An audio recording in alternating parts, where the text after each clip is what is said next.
यरूशलेम एक ऐसा शहर है जिसका इतिहास बरसों पुराना है। यह शहर ईसाई, मुस्लिम और यहूदी धर्म को मानने वाले लोगों के लिए एक पवित्र स्थल माना जाता है। जिस जगह पर इतने सारे अलग अलग धर्म को मानने वाले लोग हों, वहाँ टकराव की स्थिति पैदा होना तो आम बात है।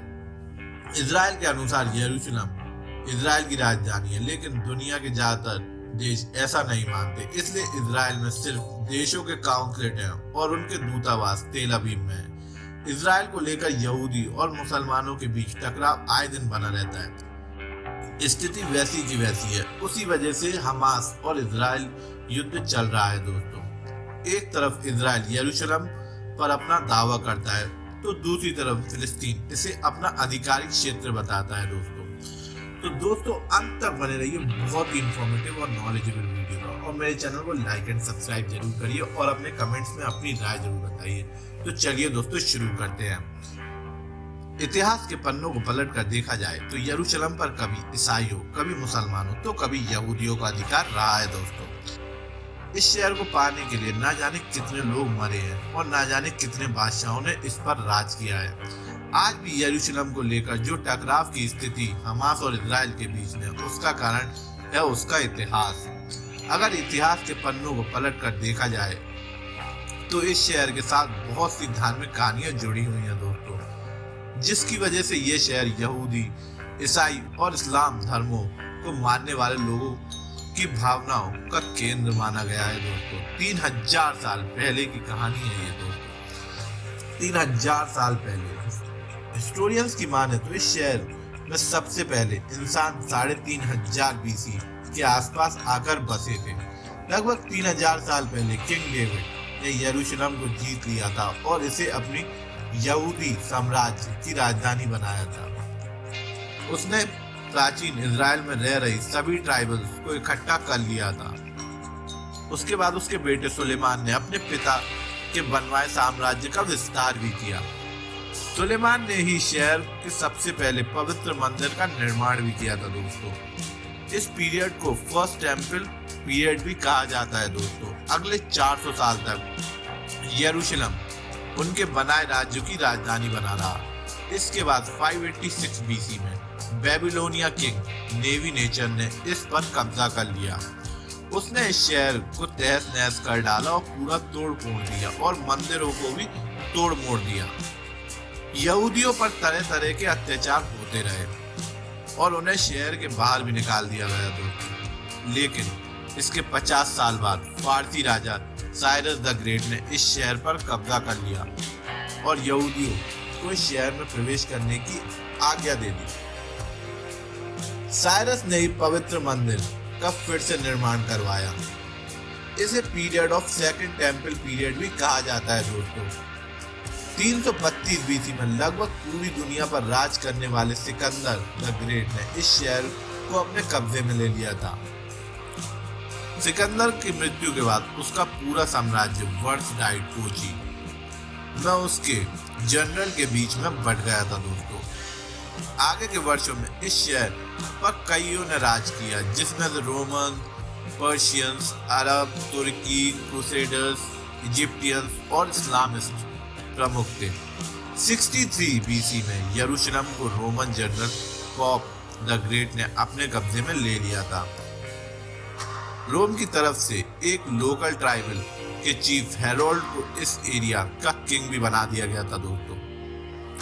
37 बीसी में किंग हेरोल्ड ने इस शहर में बहुत निर्माण करवाए थे। किंग हेरोल्ड ने मंदिर की भी मरम्मत करवाई थी और दीवारों का निर्माण भी कराया था दोस्तों। उसकी बनाई दीवारों के कुछ हिस्से आज भी बचे हैं, जो कि यहूदियों के लिए एक पवित्र स्थल माना जाता है दोस्तों, जैसे वेस्टर्न वॉल भी कहते हैं। 70 एडी में रोमन ने उस दूसरे मंदिर को तहस नहस कर दिया था। आइए अब जानते हैं कि क्यों ईसाइयों, मुसलमान और यहूदियों के लिए ये शहर खास है। ईसाइयों के लिए ये शहर खास क्यों है, आइए जानते हैं। यरूशलेम ईसाई धर्म को मानने वाले लोगों के लिए भी अहम स्थान माना जाता है। 335 एडी में यरूशलेम के टेम्पल माउंट में एक चर्च बनाया गया था, church of the Holi special church कहा जाता है। क्रिश्चियंस की माने तो 30 एडी में लॉर्ड यीशु को इसी जगह पर सूली पर चढ़ाया गया था दोस्तों। इसी जगह पर उन्होंने दोबारा भी जन्म लिया था। ये भी माना जाता है कि इसी जगह का जिक्र जीसस ने बाइबल में अपनी पुरानी वसीयत में भी किया था। साथ ही नई वसीयत में उन्होंने इस जगह पर आने की बात भी कही थी दोस्तों। बहुत से यूरोपियन क्रिश्चियंस देशों ने फर्स्ट एडी से यरूशलेम को एक तीर्थ स्थान मान लिया था दोस्तों। 109 से 1117 BC के बीच क्रिश्चियन क्रूसेडर्स ने यरूशलेम को अपने कब्जे में ले लिया और इस शहर को अपना प्रमुख धार्मिक स्थल मान लिया था दोस्तों। इसके बाद मुस्लिम किंग सलाउद्दीन ने इस शहर को क्रिश्चियन के कब्जे से छुड़ा लिया। मुसलमानों के लिए क्यों यरूशलेम अहम है, आइए बताते हैं दोस्तों। इस्लाम के मानने वाले लोगों के लिए टेम्पल माउंट उनकी तीसरी सबसे पवित्र जगह है। सबसे पहली पवित्र स्थानों में सऊदी अरब में मौजूद मक्का और मदीना आते हैं। मुसलमानों का यह विश्वास है कि पैगंबर मोहम्मद ने मक्का से यरूशलेम के बीच की यात्रा एक रात में ही पूरी कर ली थी दोस्तों। उनका यह भी मानना है कि यरूशलेम से ही 632 एडी में उनके प्रॉफिट मोहम्मद ने स्वर्ग की यात्रा की थी। इसी जगह पर डोम ऑफ द रॉक भी बनाया गया है दोस्तों, जिसे यहूदी मंदिर को तोड़कर बनवाया गया था। यह इस्लाम की सबसे पुरानी इमारतों में से एक है। डोम का निर्माण खलीफा अब्दुल मलिक ने कराया था। जब क्रिश्चियन क्रूसेडर्स ने यरूशलेम पर कब्जा किया था तो उन्होंने इस जगह पर एक चर्च बनवाया था। 1187 में मुसलमानों ने इसे फिर से अपने कब्जे में ले लिया और उसका पुनर्निर्माण कराया।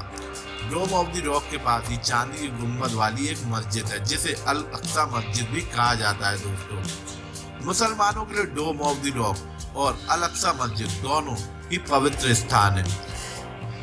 यहूदी भी इस शहर को अपना पवित्र स्थल मानते हैं दोस्तों। इसी जगह पर यहूदियों का पहला और दूसरा मंदिर बनवाया गया था। वहाँ दूसरी ओर चारों तरफ दीवार है, जिसे वेस्टर्न वर्ल्ड भी कहा जाता है दोस्तों, और इसे विलिंग वॉल भी कहते हैं दोस्तों, क्योंकि यहूदी इसी दीवार के पास आकर भगवान की पूजा करते हैं और रोते भी हैं। यहूदियों का मानना है कि इसी जगह पर पैगंबर इब्राहिम ने अपने बेटे इसहाक की बलि दी थी और हर साल लाखों यहूदी यहाँ पर आते हैं, प्रार्थना करते हैं, क्योंकि यहूदी मानते हैं कि डोम ऑफ द रॉक ही उनकी सबसे पवित्र स्थल है। लेकिन आज पुराने मंदिरों की जगह पर मुस्लिमों का कब्जा है, इसलिए वेस्टर्न वॉल ही उनका पवित्र स्थल माना जाता है दोस्तों। अगर 1967 के पहले की बात की जाए तो जिस एरिया पर इजराइल का कब्जा है वो पैलेस्टाइन का था पहले, लेकिन 1980 में इजराइल ने यरूशलेम को अपनी राजधानी घोषित कर दी थी, लेकिन बहुत सारे देश इसे मानने से इनकार कर रहे थे और राजदूत यरूशलेम की बजाय तल अबीब में बैठा करते थे। लेकिन 2017 में डोनाल्ड ट्रंप ने इजराइल को यरूशलेम को अपनी कैपिटल मान्यता भी दे दी थी दोस्तों। आज भी हमास और इजराइल का जो झगड़ा और भीषण युद्ध चल रहा है वो इसी इतिहास का एक कारण है दोस्तों। तो दोस्तों इसी के साथ मैं आपसे आज विदा लेना चाहूंगा। आशा करता हूं कि ये वीडियो आपको कुछ नॉलेज देकर गई हो। ऐसी नॉलेजेबल वीडियोस के लिए मेरे channel treasure knowledge Hindi TV को लाइक एंड सब्सक्राइब कीजिए और अपनी राय कमेंट्स में जरूर बताइए। जब तक के लिए धन्यवाद। जय मां भारती।